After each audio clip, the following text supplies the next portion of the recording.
Hey everyone, welcome to my channel.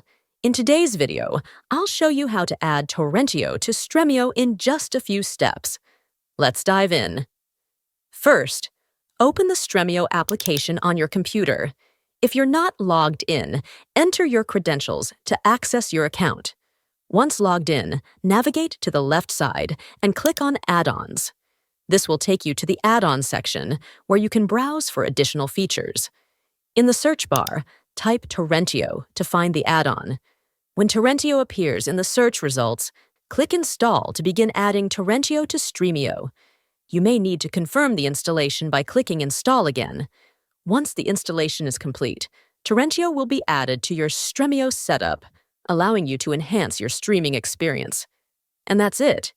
You've successfully added Torrentio to Stremio. Now you can stream your favorite content seamlessly. If you found this video helpful, don't forget to like, subscribe, and hit the bell for more tutorials.